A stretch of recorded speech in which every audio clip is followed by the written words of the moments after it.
Hello, my name is Austin Habish, the founder of Think Catholic, and you're listening to the Summa podcast, where we study St. Thomas Aquinas' Summa Theologiae in a way simple and insightful for anyone to understand.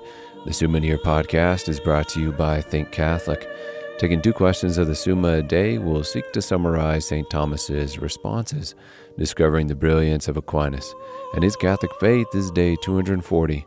So let's get started. We're covering today questions 55 and 56 of the Tertia Pars, that is, of the manifestation of the resurrection and of the causality of Christ's resurrection. The translation that I always use in these podcasts is the one generously provided to me by Ave Maria Press, the 5-volume set translated by the Fathers of the English Dominican province, which you can now get at a discounted price from Ave Maria Press's site by typing in the code Summa 10. And so here we go.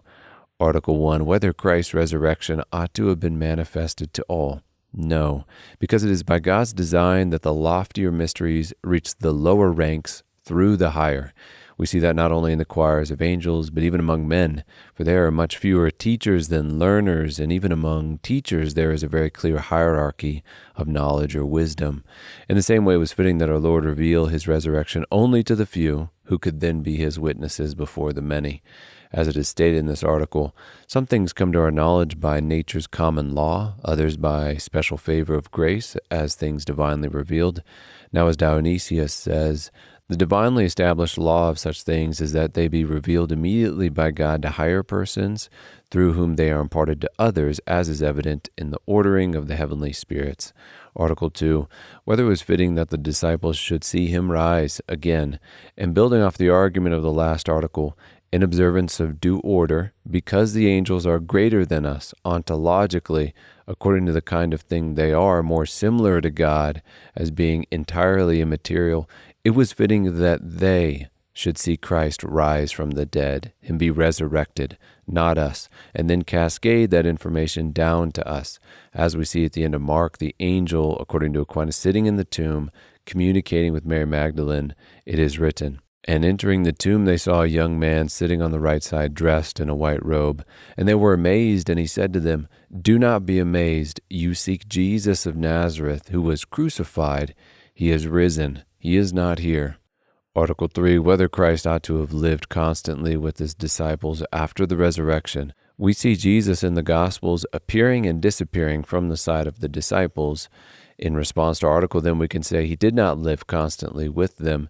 And this was fitting because although it was needful that he appear a sufficient amount of times to eat and drink and speak with the disciples lest they consider him not really resurrected, yet in order to later ascend to his glory and to show them that his manner of existing now was different than before his passion, it was good that he walk through doors and disappear instantly, demonstrating the qualities of the glorified body.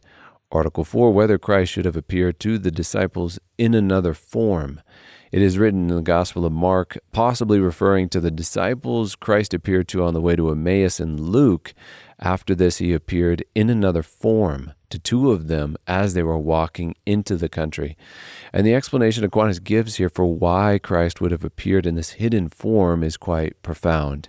He invokes the philosophical principle that whatever is received according to the manner or the mode of the receiver. As an easy example, if I say to you, amor Dei usque ad contemptum sui, what impression did that have on you? Does it mean something to you? Does it compel you to resolution and action? It is Latin for the love of God all the way to self-contempt, and it's Augustine's definition of charity. Now, if you were of the condition that you knew Latin, that phrase would mean more to you.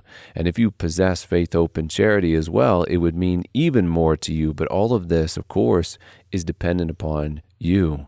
And so based on the nature of things, the philosophical principle we invoked before the Latin example, it is fitting that for those disciples leaving Jerusalem and discussing how they had hoped that Jesus was the Christ, in short, to these men wavering in faith or in unbelief, it was fitting that Christ veil himself in their presence or appear in another form, as it is said in the text. Article 5, whether Christ should have demonstrated the truth of his resurrection by proofs. It is written in Scripture, "To them he presented himself alive after his passion by many proofs, appearing to them during 40 days and speaking of the kingdom of God." The resurrection cannot be proved demonstrably, like beginning with the existence of God and then logically working down deductively that the Christ had to have risen from the dead. The resurrection is an article of faith, and so Christ, giving them proofs for his resurrection, could have done that either by demonstrating his true flesh and blood, his wounds, and so confirm their belief in the resurrection, or he might have proven his resurrection as showing that it was foretold in the Scriptures, especially the prophets, which they would have held as inspired by God on account of their faith, and therefore these would have been very persuasive, sufficient proofs. Article 6, whether the proofs which Christ made use of manifested sufficiently the truth of his resurrection. Christ proved his resurrection to the disciples both by the mouth of angels' testimony at the tomb, as we have already quoted, as well as the witness of the Scriptures, such as it says in Psalm 16, "For you will not abandon my soul to Sheol, or let your Holy One see corruption." Or in Psalm 22, which begins with, my God, why hast thou forsaken me?" but then ends with, "I will tell of thy name to my brethren. In the midst of the congregation I will praise thee." Christ also proved his resurrection by showing again the truth of his human body, eating and drinking, people touched him physically, and speaking with them rationally. He also revealed that he wasn't of the same body as before, but possessing the qualities of glorified body, as we've mentioned already, by walking through doors and vanishing at will. And now we move on to question 56 of the causality of Christ's resurrection. Article 1, whether Christ's resurrection is the cause of the resurrection of our bodies. And in a sentence from St. Thomas, now the divinely established natural order is that every cause operates first upon what is nearest to it, and through it upon others, which are more remote, just as fire first heats the nearest air, and through it heats bodies that are farther away. And God himself first enlightens those substances which are closer to him, like the angels, and through them others that are more remote, as Dionysius says. Consequently, the Word of God first bestows immortal life upon that body which is naturally united with himself, and through it works the resurrection in all other bodies. And so it is written also in the Gospel of John, "For the law was given through Moses, grace and truth came through Jesus Christ." And thus it is fitting that the grace of Christ, that his resurrection ought to be the cause of our very own. Article 2 in our last article, whether Christ's resurrection is the cause of the resurrection of souls.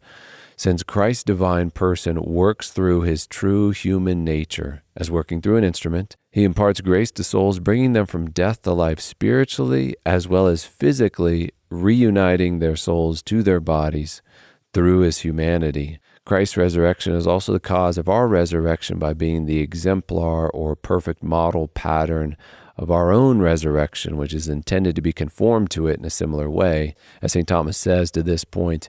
In like fashion, it is an exemplar cause with regard to the resurrection of souls, because even in our souls we must be conformed with the rising Christ. As the Apostle says, Christ is risen from the dead by the glory of the Father, so we also may walk in newness of life. And as he rising again from the dead dieth now no more, so let us reckon that we are dead to sin, that we may live together with him. So both by manner of efficient cause and exemplary cause, Christ's resurrection affects not only the resurrection of the body, but also the soul being united again to that body, as well as being renewed by sanctifying grace. And with that, we come to the close of another episode. We have just finished covering questions 55 and 56 of the Tertia Pars, that is, of the manifestation of the resurrection and of the causality of Christ's resurrection.